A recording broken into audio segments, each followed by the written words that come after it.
Good morning, everybody. Wherever you are, however you may be listening, this is your Wednesday wrap-up. Got Herb in the house, got some coffee in hand. It's going to be a good day. How's it going, man? It's going to be a great day. I got lots of coffee and a nice green straw. I'm good. I like that you're chasing the straw. This is clearly starting out smooth. Yes. I was like, I could go professional this morning, but no, I'm just going to be like this. International Men's Day. Okay. All right. So we rule today, or so our wives cannot tell us anything to do today? Is that what we're saying? No? No? Okay. I feel like that is not going to work out. In fact, already hasn't worked out this morning. What's happening, Win? What's up, Win? Thanks for tuning in. Man, a lot of weird stuff over this last week. Mostly in the NFL, right? Because the NFL has the most going on. Little side note, something did happen in baseball. The Mariners actually signed a free agent. How about that? They actually signed, I should say, Naylor. So they actually have their first baseman moving forward, 5-year, $100 million. And good on the Mariners. Look at that. It looks like they're actually trying to be consistent. It felt weird coming out of my face. Like, I don't know. Are you okay? I struggled to get it out because I've been a Mariners fan my whole life, and they generally go out of their way to not do that. But yeah. So. Oh, there's my boy Daniel Petty. That's who I was just talking to before we got on there. Well, that's good. He's trying to save his coach and an Ole Miss fan trying to talk Bama fans off the ledge after a loss. Wow. Daniel, you're doing the Lord's work, buddy. You are. That's surprising. I figured most people would be like, "Oh, Bama's on the edge. Well, have fun up there." That's right. No, because Petty's a great guy, and so he is trying his best. But back to your original, I do love when teams do this. You got to build on it, right? And you got to show your fan base that you're serious about what's happening, right? When you start doing stuff like that, signing guys for the future after you're just like, oh, look at how close we were. Yeah. We could do like, what was it, the Marlins when they would win and then like just tear the whole thing down to save money? Or that is literally, that's the Mariners mantra though. Like that is what it was. I mean, even if you look at 2001, they tie the all-time win record. Right. 116 wins. The next year, they didn't totally dissemble a team, but they kind of limped into the playoffs and then blew the whole thing up. Right. So, I mean, they don't have a habit of signing people. Usually, when people are like, "Hey, I want money," they're like, "Yeah, you should probably get that somewhere else." And that's terrible. What up, Raj? My hero's only. Who's probably a Detroit fan?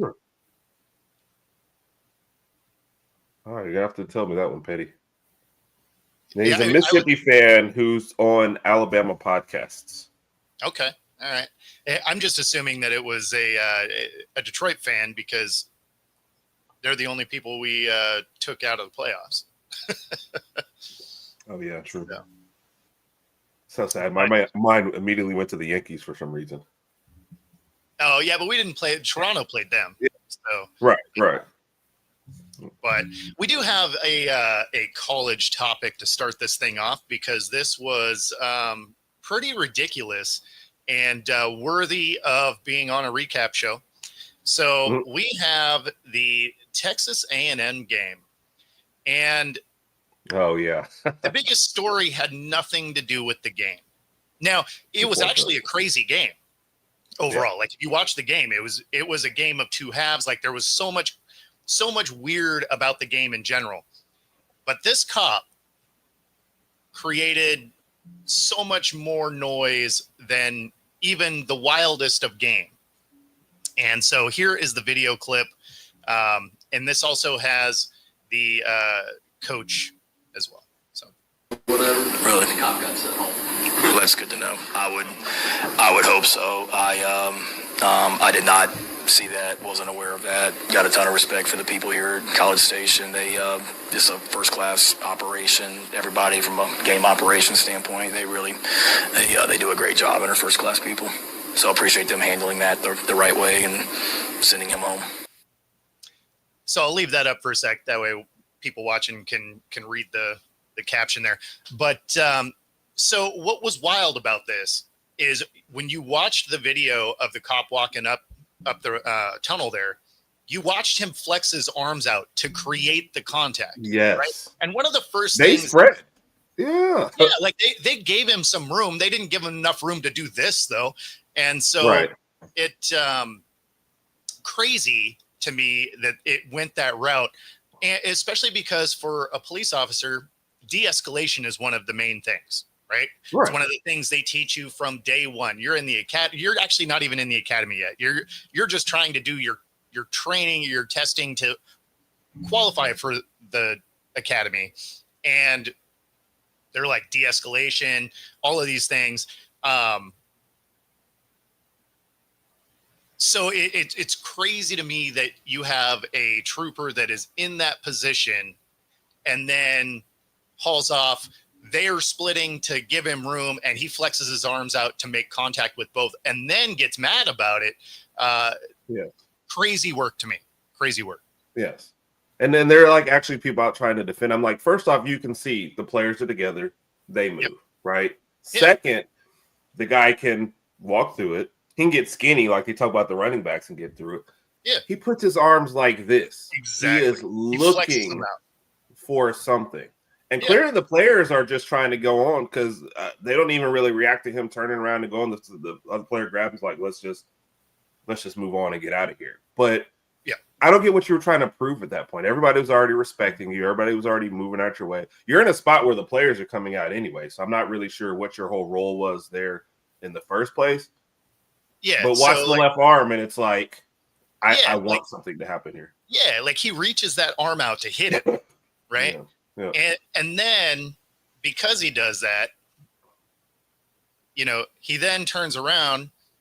Yep. We'll go back to right here, and he starts yelling, and even the players are like, "What, man? Like you ran into us." Yeah. Like so. Yeah. I can't defend the cop here at all. And some people are like, "Oh, they were in a restricted area, running up the tunnel and whatever." Okay, even if that's true, right? Say the players are wrong in every way, right? They're not supposed to be there, whatever, right? Say they're wrong 100%. As a cop, de-escalation, again, is a key element of your job. And if you're looking for the contact to create a problem, it makes you wonder, what is he like when he's not with 15 cameras on you and 100,000 people seeing what's going on? Because if something like that happens out in the world, there's no video, it's your word against them, that's assault on a police officer. Yep. So that's absolutely where my mind went first. And I don't think some of these guys realize how many more cameras are there in these spots. But to those people that are saying, oh, they were in a spot, what's up, Carol? In a spot. What's up, Nick, man? Appreciate you, sir.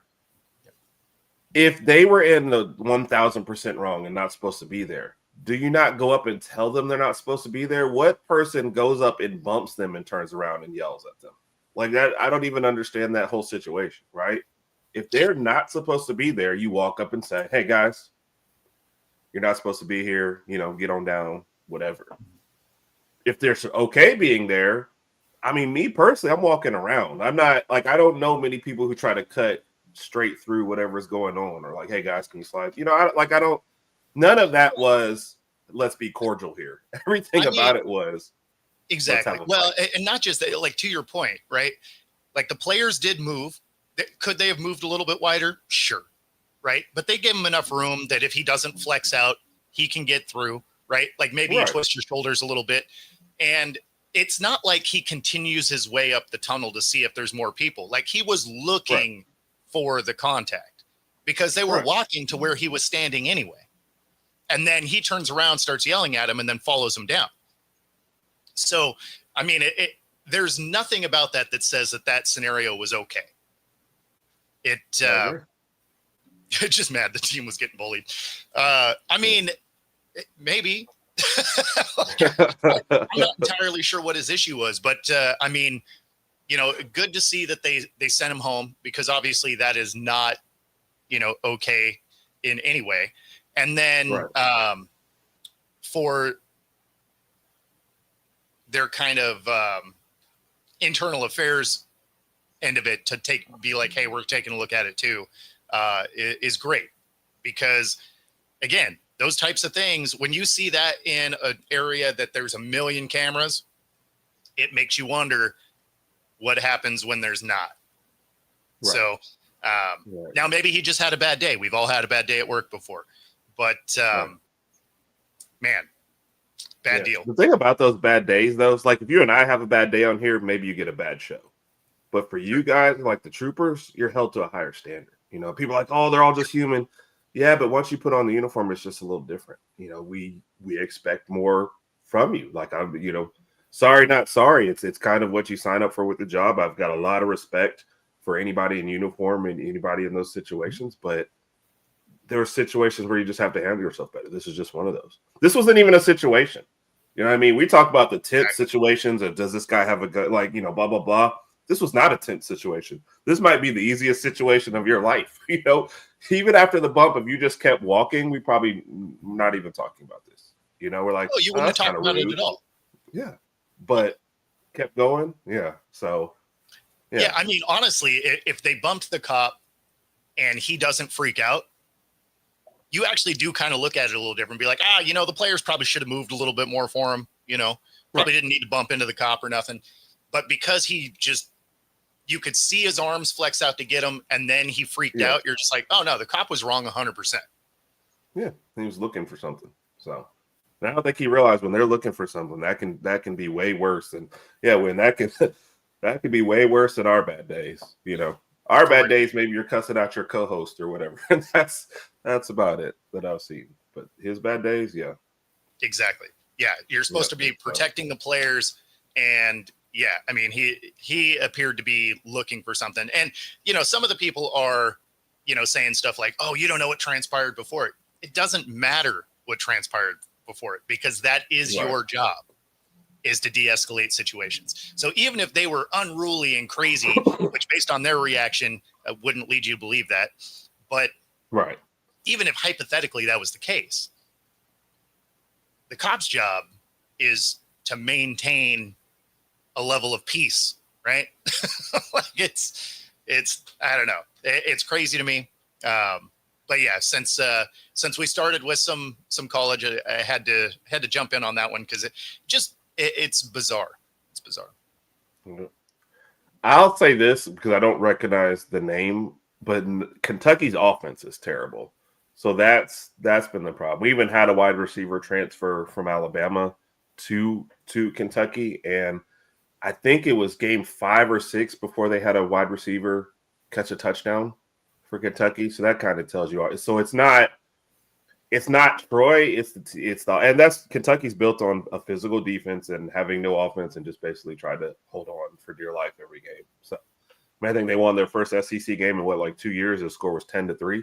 So that probably tells you everything that you need to know about Kentucky. They cycle through transfer quarterbacks every year, but they're already talking about basketball on their podcast. So yeah.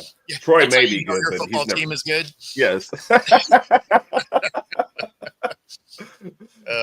I promise you, 2 years ago, I think it was 2 years ago when we played Kentucky, I go and listen to podcasts from losing teams or teams we're about to play, either one, just to see. That whole week, it was basketball. And on Thursday, at the end of the basketball episode, they previewed Kentucky versus Alabama. And then it was basketball. I mean, if you were doing that for the NFL, you wouldn't even have time to do your own show, because there are some bad teams. Yes.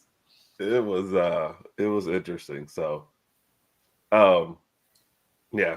So Kentucky's already moved on, Chad. So sorry, I'm not sure about Troy at all.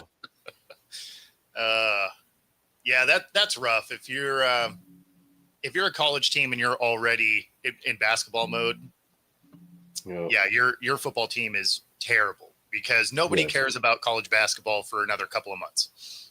Right. And that's usually it. Which, by the way, the longest tenured coach in the SEC is at Kentucky. So that tells you that, like, there's built-in job security if you could be this bad year after year. And because nobody else is going to take the job. So they're just like, look, we'll just stick with you forever and just, That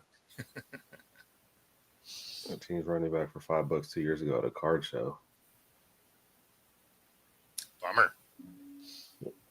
Oh, is he talking about Jam, though? No. You're probably always talking about college baseball. Yeah. Oh, you're looking way, way ahead. That's even worse.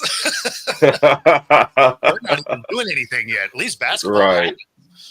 Nobody cares about it, but it happens. So, also in the world of weird, and again, this is going to kind of dominate some of this show, just because there's a lot of goofy stuff that transpired.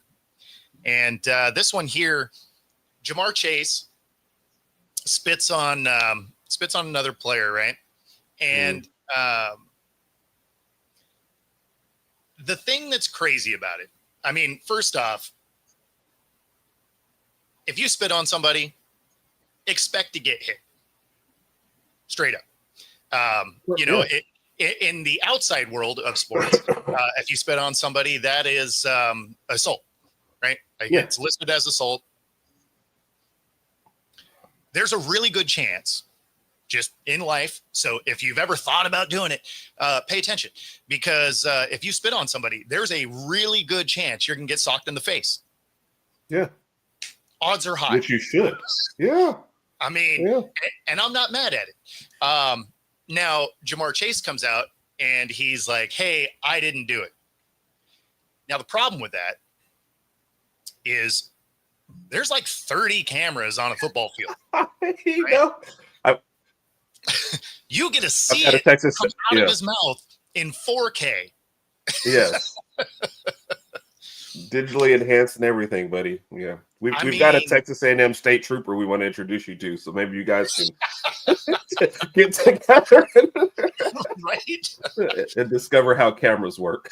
Yeah, I mean, it was another one that was wild, because you're just, and in the presser, he's like, I didn't open my mouth at him, I didn't spit at him, nothing. It's like, dude, we have it in ultra slow-mo of it just like bam, hitting this guy in the chest, and then I wasn't mad at the reaction. I've been spit on one time in my life. I punched that person in the face. Yeah. It just was what it was. You should. Yeah. Right? Like it, a lot of things you can kind of brush off. That ain't one of them. So I wasn't mad at it. So this was Mike Tomlin in the press conference after that, being asked essentially if there's going to be any disciplinary actions for the reaction to getting spit on. The message if someone spits in your face. It comes natural. And in case you missed that, because it's a short clip. I have no message if someone spits in your face. It comes natural. I have no message for someone that spits in your face, right? That is if you retaliate, you're not going to get disciplinary action from the team. Right? Like you will from the league, right? They're not going to let you haul off and sock somebody. You're getting a fine. There's no question. Right. But from the team's aspect, Tomlin's like, yeah, I get it. Not mad at it. We'll go with whatever the league decides, but we're not doing anything beyond that. Right. Which I think should be the reaction. If you talk to, I think, most players, if they said, hey, this guy shoved me or this guy hits me, those are both, more physical actions than, oh, this guy spit on me. Like, I just can't think of anything more disrespectful on the field. Oh, yeah, Nick, that was funny. But you know what? Once you start the lie, you have to double down on the lie. Right.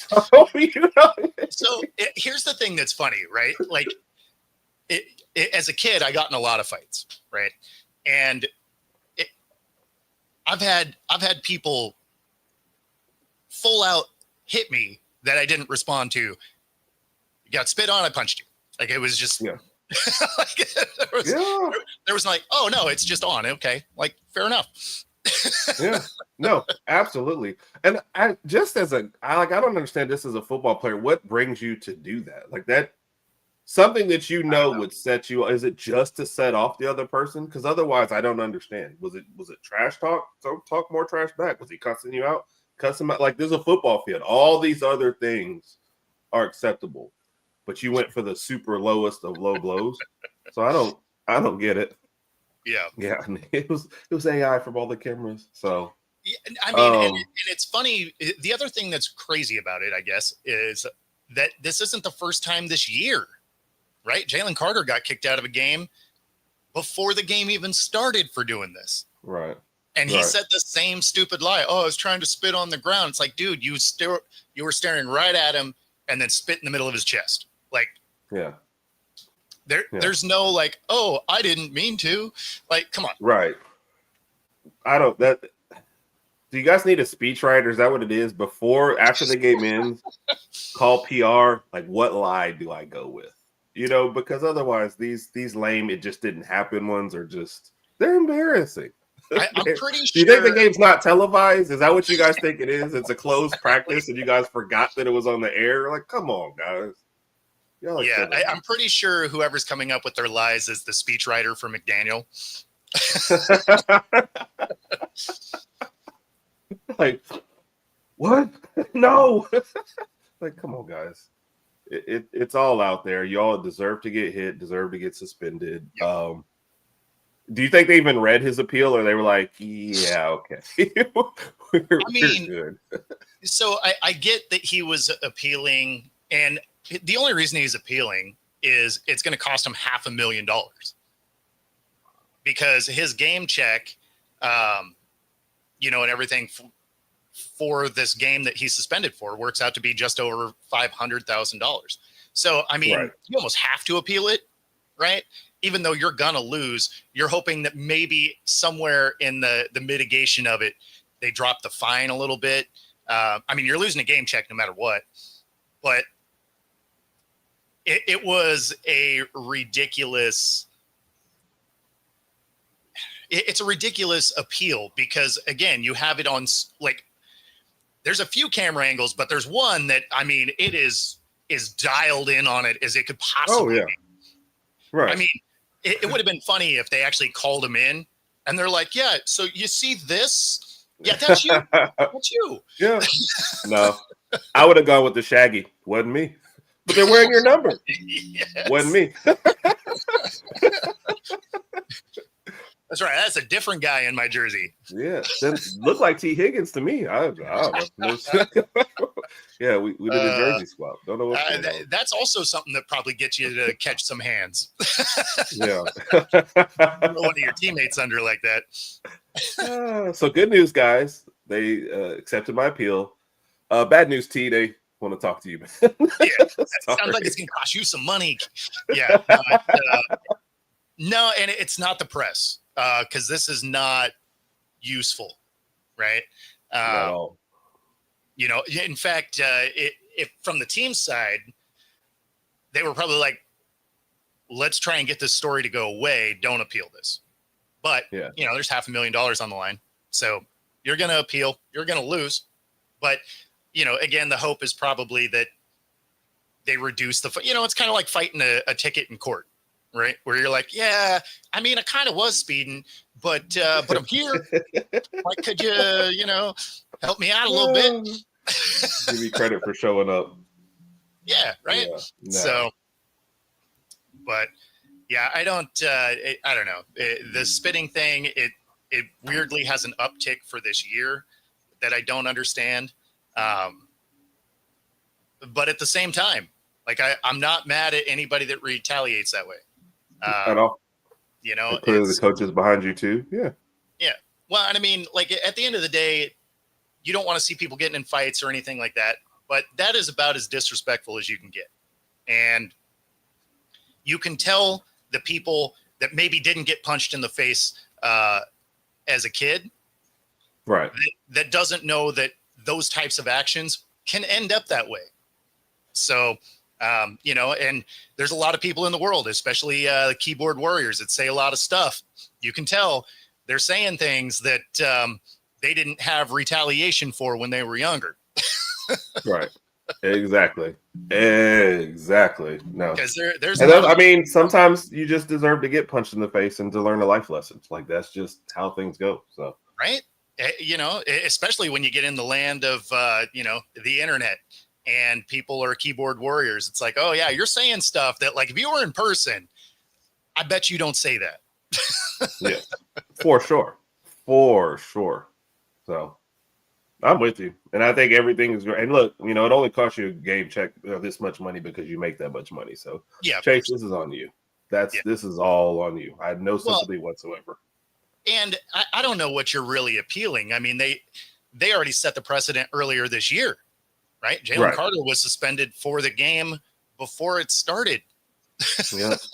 And there's at least video there where you can say that Dak spit at him first. Like there was at least different angles where you could see that. This one, you had nothing. Like it was just you.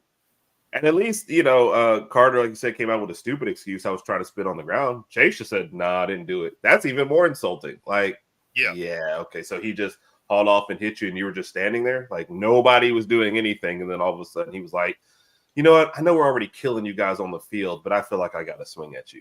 So, yeah okay. Chase. I was just minding my business. It's like, come on. You know what I mean? I was just going over to get some Gatorade. I don't know what happened. All right, guys. Exactly. Yeah. No, it's crazy work to me. And then the fact that these guys deny it, I mean, I guess you have to some degree, but when you have this many cameras and they're all high def, I don't know who you're lying to. I mean, you can see the footage on NFL Plus. You get the all 22 of the game. You can definitely see it there. There's also all the other cameras that they don't televise. They got 6 that just follow the ball on the line of scrimmage. Yes. I mean, I don't know what you want. I was on Red Zone. I'm not even watching the game. And I saw 3 views of it. They said, oh, here's the incident earlier. They had it in slow-mo. Yes. I'm like, come on, bro. Like, and that's exactly right, Dick. Just human respect thing. No doubt. Don't spit on other people. I feel like that really shouldn't have to be a conversation after you're like 5, right? Yeah. I think after you're about that age, you should kind of have that figured out. But the hugging goalposts. Funny because both teams did that. And get you. There's been a few of them this year. We also had JSN dunk on it earlier this year. All things that you're not allowed to use the goalpost as a prop. That is not a new rule. Right. That is an old rule. Like that's a decade automatic penalty. Yeah. I mean, I mean, who was the tight end that used to dunk every time? Was that Gonzalez? Yeah, it was Gonzalez. It was created because of him. He's been out of the league for a minute, right? He was still playing when that rule came in. So, and it was because they didn't want him to tweak the angle of the poles, right? Because, he's a big dude. Which is fine. You have so many other celebrations you can do. They're just saying, hey, almost everything else, like don't jump in the Salvation Army thing, don't hit the goalpost. Like we're asking like 2 things. Do everything. Hey, go jump in the stands. Have fun. It's fine. Exactly. Go get some popcorn. Don't even care. Yes. Yeah. No. And it's funny because we've seen, I think, 4 different goalpost related things this year. And again, like this is not a new one. It's an unsportsmanlike 15-yarder. Yeah. That's wild to me because, when the Cowboys just did it, they missed their extra point. Yep. So, luckily they're playing the Raiders. Yeah. I don't get it. But you're right. People do it. That being said, that does get us to the halfway point. If you are listening on ICU Radio 97.3 Smooth Jazz, we got some more of that coming up your way, or you can stay tuned right here on Football Dash Talk on YouTube. Catch the second half where we're going to talk a little Shador. And of course, we are going to go through the power rankings. So definitely stay tuned for that. But other than that, we will say goodbye to our radio audience. Thank you for tuning in. All right. So we've got the Shedeur Sanders situation. Again, there was just a lot of weird that happened in sports over this last week. And so this one here, Dylan Gabriel gets absolutely hammered because the offensive line for the Browns is awesome. And so he leaves with concussion protocol. Shedeur Sanders comes in. He really was kind of set up for failure here. For sure. He wasn't taking first team reps, hasn't really all year. And, some of that, obviously they're starting a rookie quarterback. So you kind of get it to some degree, right? Because they need their rookie to get as many reps as possible. That's fair. Like I'm not super mad at this, but then you look at, he comes in, he looks awful, right? Like he's not playing particularly well. And people are like, see, he's terrible. It's like, okay, if you just have a predisposition to not like Shedeur, I can get with it, I guess.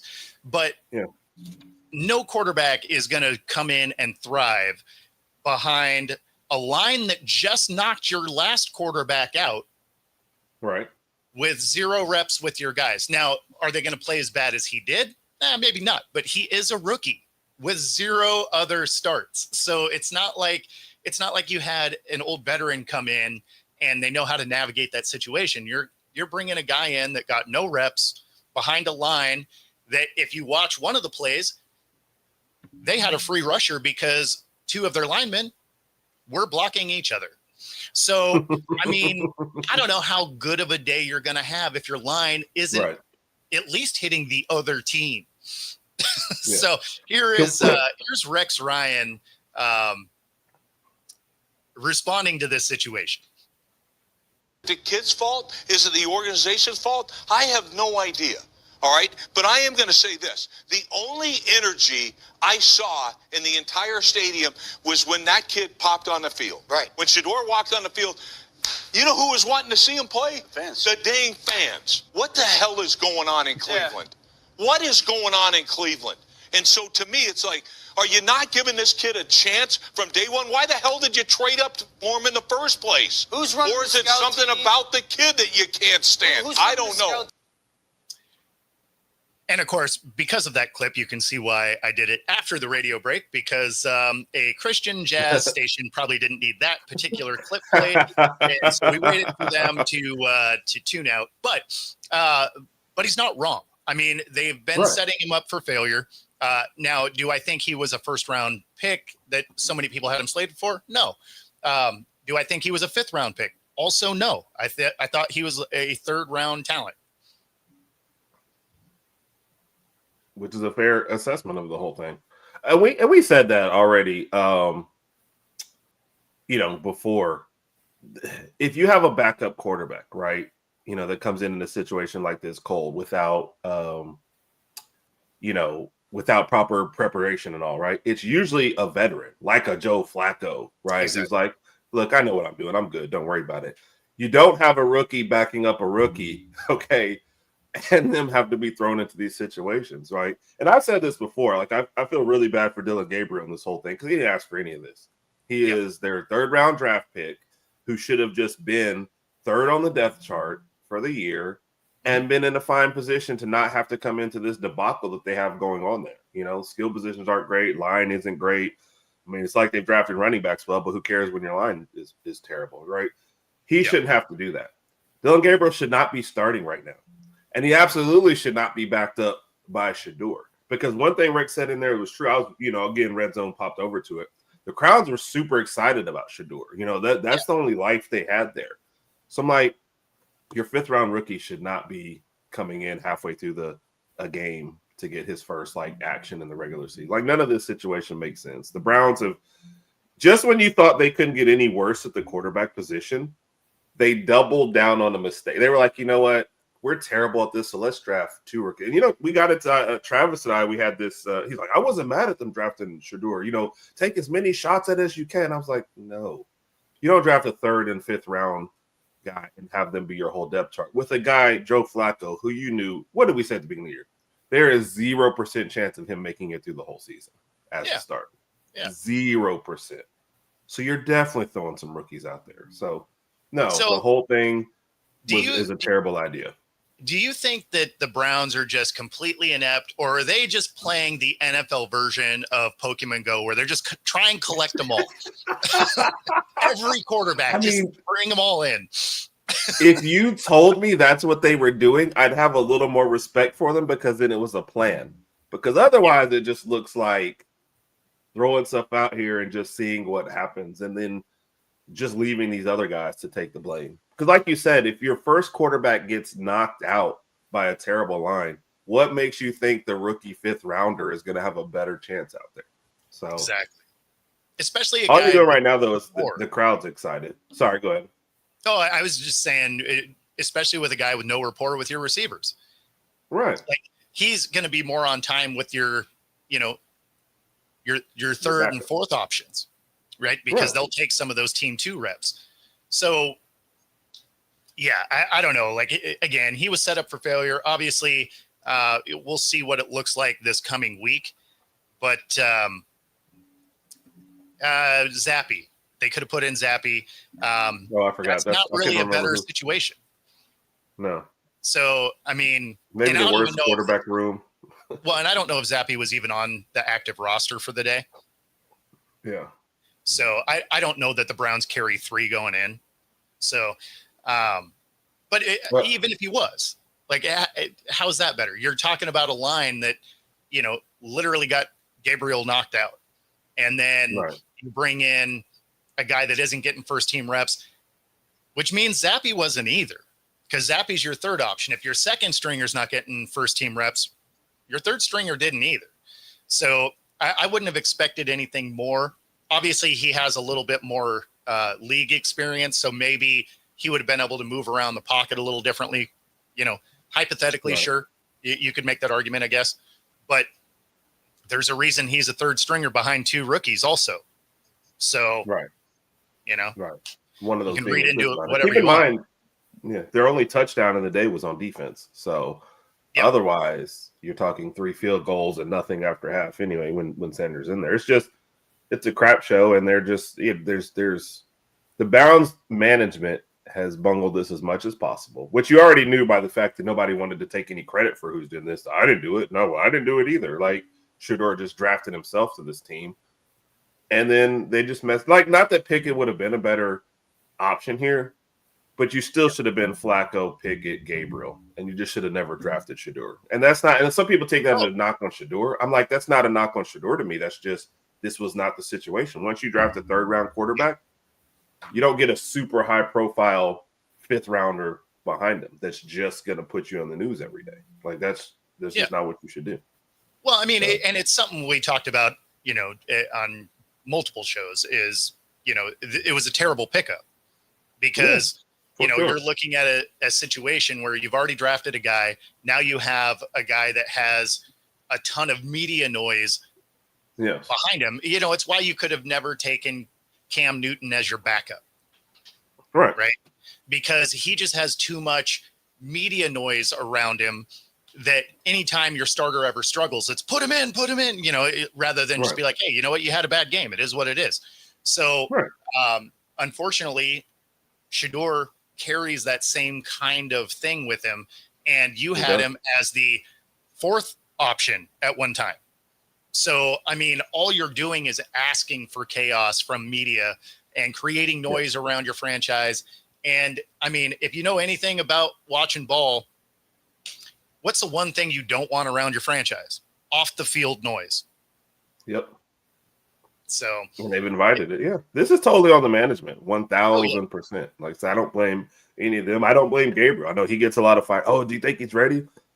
Like, I don't know. He probably shouldn't be starting right now. So, no. This is, we look at the Milrow thing. Yeah, I don't think so at all. That's what do we say about Milrow? Guys who the way they're bringing some of these guys along, have a buffer and let them sit for the first year. That's what I thought for all these guys. So they just should have been on the same team together. I didn't feel like, and I know that Cam Ward's having a decent, rookie campaign, but I didn't think going into this draft that there was any 1st round picks if any of them were in last year's draft. Right. Like, if you look at all the people that were slated as 1st rounders and you put them in last year's draft, they were a second rounder at best. For sure. And so, I mean, I don't think any of them were pro ready to start year one. Now, obviously, a lot of them are. Dart has, looked good, although he plays reckless enough that he gets himself hurt. So, I mean, he's only been in concussion protocol like 4 times this year already. So he's got to figure out. Well, if you ask Dable, he was only in there once. The rest were just. And he was trying to get him out of there. Yes. He's like, get out of here. You got to save my job, kid. Yeah. So, again, at the same time, I don't think any of the guys were really that pro ready. No. There is a very real quarterback training issue, right? Like development for quarterbacks in the NFL really doesn't seem to be a thing because of the way that they fire coaches now. You don't get to wait for guys to kind of come into their own. Right. It's definitely mash that like button. Everybody helps us out. But yeah, I mean, there's a very real quarterback development issue with the league, and they brought it on themselves because these owners are so impatient now that they fire people immediately. And, it's unfortunate because you see guys that have potential, right? Could Anthony Richardson have been better than, that was my first one? No question, right? No question. Yeah, Athletic upside, huge. But because you threw him out there and he got hammered, it's not going to work out. Milroe, very similar, is, if he were put in a situation where Anthony Richardson was, he'd flame out in the league too. He needs that development. You're looking at guys like Gabriel and Sanders. They shouldn't be starting. Now, not to say that they can't be a starter in the league. That's not what I'm saying. This isn't a knock on those guys. They just weren't necessarily ready to go year one. And there's nothing wrong with that. Like, I think that's where people start. They're like, he needs to start. It's like, no, you don't. I mean, Mahomes got to sit a year. Right. I mean, so it's not. Are some of the guys able to come out and start and be great? Sure. Obviously, it can happen. Peyton Manning, arguably one of the most accurate passers all time. How did his rookie campaign go? Awful. Yeah. He still did he set the rookie record for interceptions or something like that, or and he still holds it. Yeah. So yeah, I mean, I think people need to calm down on not, you have a bad day and you're just, you're terrible, you shouldn't be in the league. It's like, no, it's not that, but not everybody's ready to go week one, especially as a quarterback. That's the most complicated position on the field. Yeah. So I don't know. And I'm not a Shador believer or, fan per se or anything like that. But I mean, you can actively see they're setting him up for failure. So, I mean, give the guy a fair shot. Honestly, they're setting Gabriel up for failure too. So, I've said that too. Yeah. These coaches and GMs, like, they go into save your job mode, just throw stuff out, because then they throw out the rookie and they go, see, it's not my fault. Like, but it is, and is it just we have a lack of, starter quality, quarterbacks? Is that what we're doing? But they're also creating that lack of it by rushing each guy out there too. So, hey, you don't have this guy trained up. Like, Anthony Richardson's going to bounce around, for a while now. You can just already see bounce around for a couple of years because somebody else will sign him. They won't train him. They'll throw him out when somebody else gets hurt. He'll be the same exact Anthony Richardson that he was when he got in the league. And then at the end of the year, they'll let him go. I mean, it's not hard to see, I'm not saying Justin Fields could have ever been great, but it was terrible from the beginning with the Bears. And then it's never been better. So, like, do I think he's a starter quality? No, but was he also thrown out there? The thing is if you would have spent time developing Fields, right. Do I think he would be elite? No, not at all. Do I think he could be a serviceable starter? Sure. I think he could be a serviceable starter because, I mean, when you think of the league, there's 5 elite talents and then there's everyone else, right? And then there's tiers to it, whatever. But there's 5 guys that you're like, okay, these guys can go take over a game. Everyone else needs all their other parts. And again, there's nothing wrong with that. You can win with that. So could Justin Fields have been better? Sure. But you needed to fix his throwing mechanics. You needed him to be able to hit targets in that mid-range, very similar to Anthony Richardson, when you're looking at it from that aspect. But, and of course, with Justin Fields, he struggles to push the field. But, But yeah, I mean, at the end of the day, you have these guys that have raw talent that you need to develop because they maybe in college didn't get a lot of starts like Richardson. And so you need to develop that talent. Nothing wrong with that. But you need ownership that isn't going to fire you immediately if things don't go awesome to start.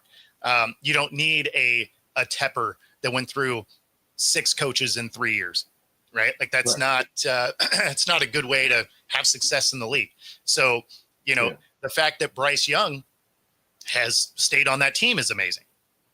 Yeah. Because he hasn't looked particularly good. Right. But even with him, they put him out there, then they yanked him back, then they put him out there, then they yanked him back, and they fired his coach halfway through the first year. Like, they're mismanaging. I mean, at some point they have to say, look, we're getting you a rookie quarterback. You've got 3 years to make this thing work. We're in the middle of a rebuild. By year, halfway through year 2 and the beginning of year 3, I'd like, he needs to be the starter. Like, this is your timeline. Yeah, the fans are going to be mad all through year 1. It's just going to happen. We're going to endure this and go. Instead, it's like you said, the owners are like, all right, man, it's halfway through year 1 of your rebuild, and we haven't won enough games yet. Like, what's going on? Even the Jets guy came out and said, the owner came out and said, like, I like Glenn as a coach. Our quarterback sucks. We're going to give him time, and we're going to jettison some people. And at least that was something. Like, hey, you've got some time to get this. But most guys, like you said, they're like, we're at game 10. What's going on? We're 2-8. Like, I need more now. Somebody's getting fired. What kind of situation is that? So that's why you have some of these teams paying like 3 coaches. It doesn't make any sense. Yeah. And you're going to have them paying more coaches. Yeah. Because dysfunctional teams do dysfunctional things. So, I mean, you're going to see those bad teams continue to pay coaches that they shouldn't. And unfortunately ruin careers. Yes. So, yeah, it's, I don't know. It's crazy, but it's the Browns. So then you're like, I get it.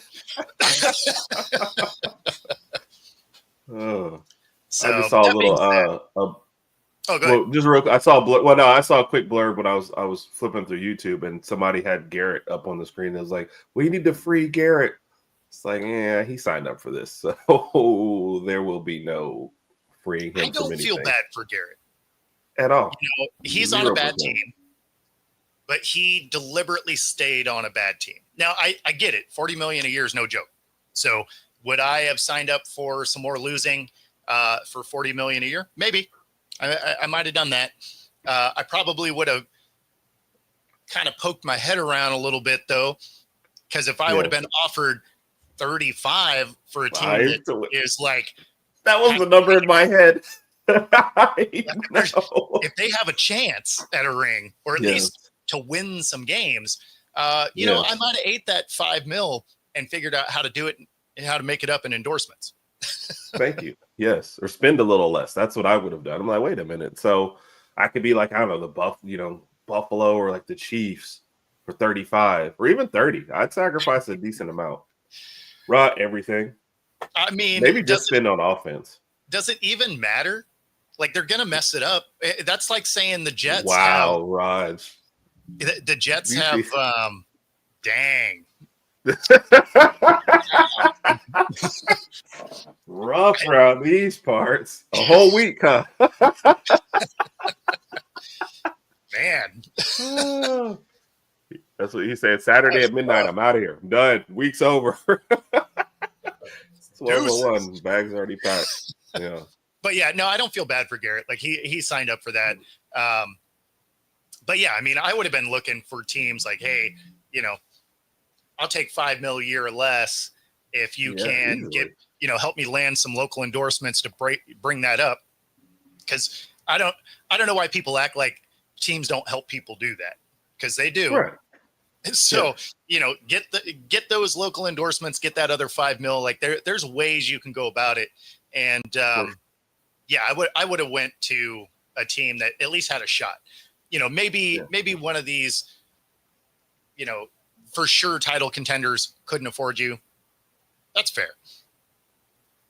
But there's some like bubble teams that could have. And, especially when you think of maybe that bubble team isn't good enough this year, but there's 6 or 7 new playoff teams every year. So there's nothing to say that the following year wouldn't be. When it comes to the Browns, it's pretty safe to say that next year they're also not going to be great. Yep. They're still figuring out the most important position in quarterback. So like to Rodgers' point, the 2 first-round picks, you shouldn't be using that on a quarterback next year. They're getting a So quarterback. What are you going to try to And that's, that would be a Browns thing. We drafted 2 last year. We don't know if either one of them is the guy. So what they'll probably do, Raj, is draft like a corner and another quarterback and still have a terrible line and maybe not great at the skill positions. And they'll just ride that out for another year and wonder what's wrong. So, and lose a lot of games next year, like, 13-3 and 17-10. That's what they'll do for a whole year because they're the Browns.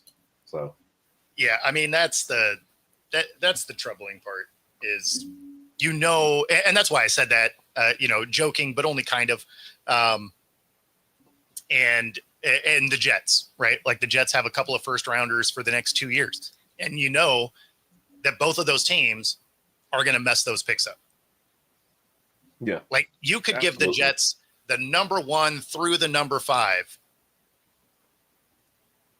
and they'd still find a way to pick the wrong people. Yeah. And tell them, go ahead and draft 2 quarterbacks, and they'd still somehow. And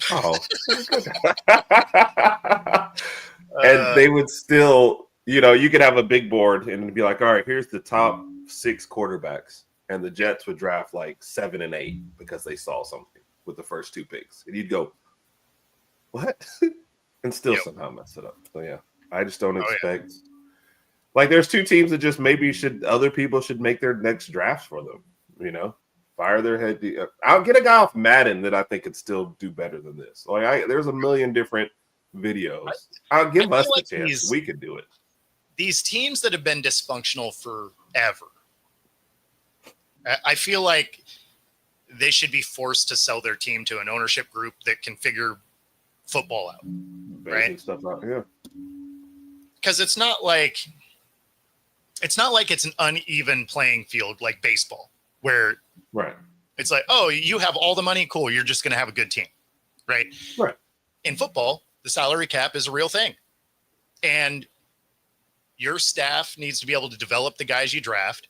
And obviously there's some luck to it, right? Some guys just don't make it to the next level in a meaningful way. So, I mean, sometimes you guess wrong, not saying that, but if you always guess wrong and it doesn't matter who is drafting people, well, now you got to look at the ownership, right? Yeah. Because that means you have a culture there within the building, within the front office, that is a problem. And, I get that it's a statusy thing. Be like, I own a football team. I won at capitalism. That's great. Like, I'm not mad at you. But if you are also bad at it, yes, maybe keep it pushing. Maybe that isn't the job that, the business you should own. Right. So, that being said, let's wrap this show up with the power rankings. And,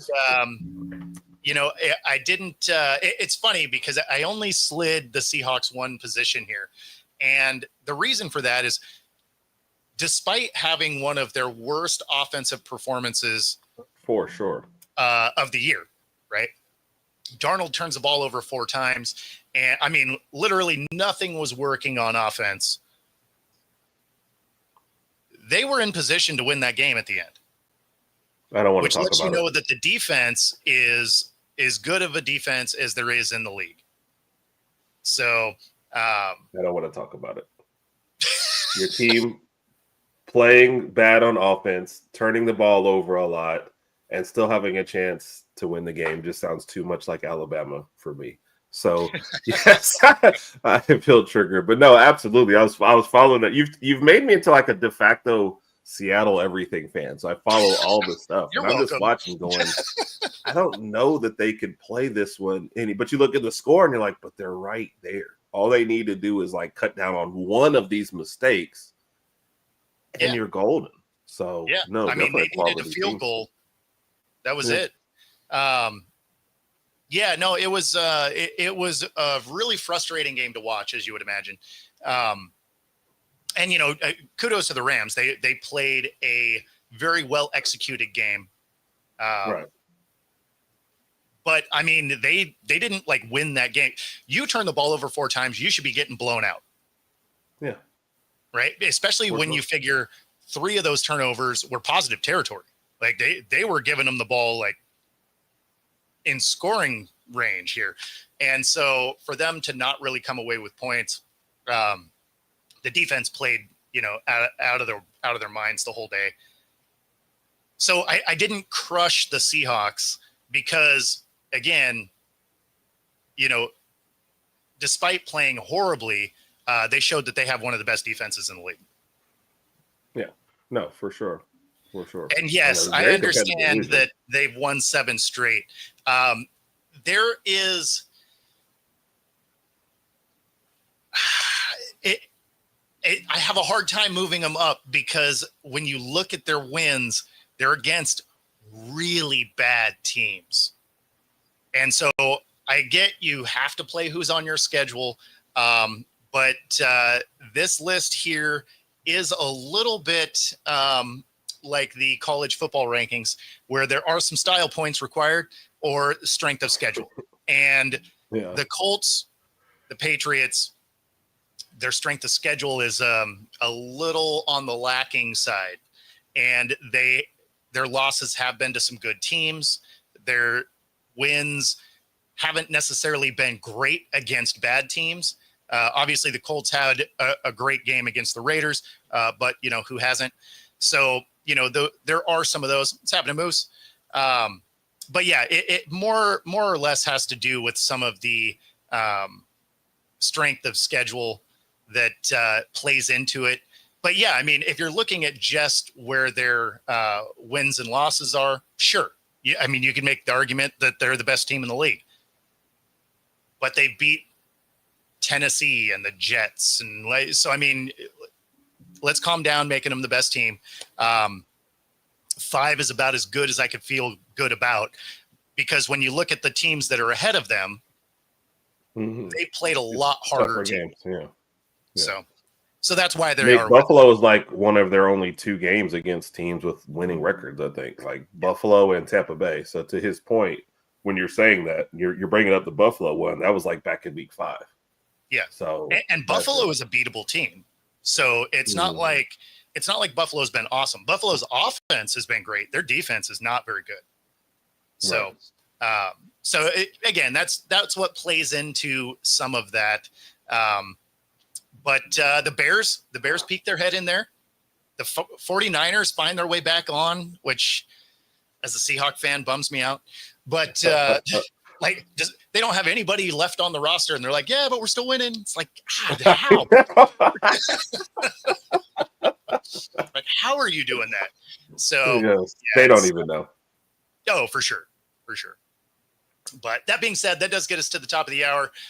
If you are watching on YouTube, be sure to like and subscribe. Helps us bring our stuff to you. Also, if you are watching on my channel, stay tuned here in about 2 minutes for Coast to Coast. That's exactly right. We will see you all next week. Take it easy, everybody.